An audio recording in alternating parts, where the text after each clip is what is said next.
A powerful earthquake hit a rural, mountainous area of eastern Afghanistan early Wednesday. The state-run news agency said the quake killed at least 1,000 people and injured 1,500 more. Officials also warned that the number is expected to rise. It was the deadliest quake in Afghanistan for 20 years. In March 2002, a total of 1,100 were killed after the earthquakes in the Hindu Kush area. Wednesday's disaster is a major test for the Taliban-led government. The group seized power last year after the U.S. and NATO allies pulled out of the country.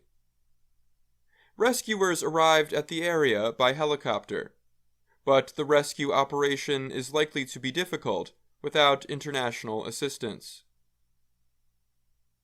The Taliban's supreme leader, Haibatullah Akhundzada, rarely appears in public.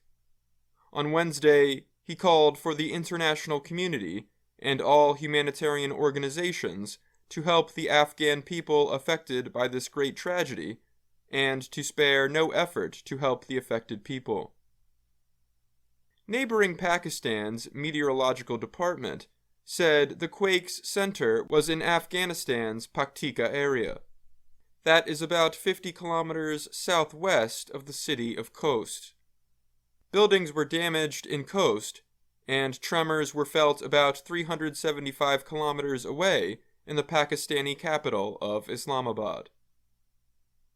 There is still little information on Wednesday's 6.1 magnitude quake, but quakes of that strength can cause serious damage in an area where homes and other buildings are poorly made. There are also landslides in the area.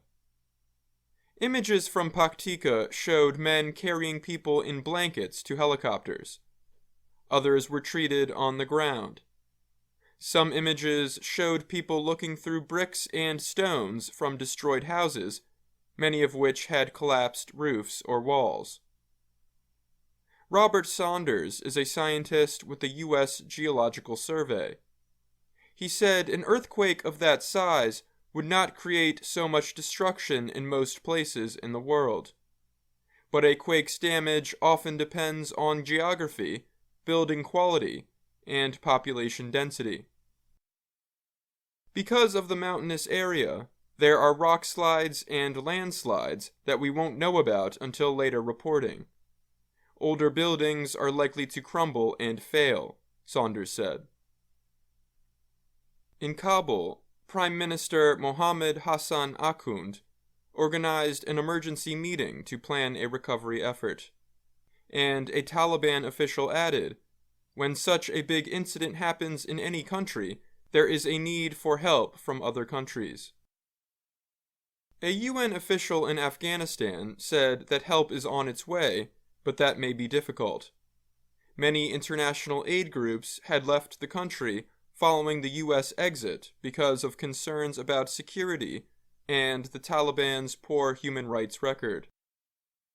The Italian medical aid group, Emergency, still operates in Afghanistan. The organization said it sent 7 ambulances and workers to the areas closest to the earthquake. And Prime Minister Shahbaz Sharif of neighboring Pakistan said his nation would provide help. I'm Dan Novak.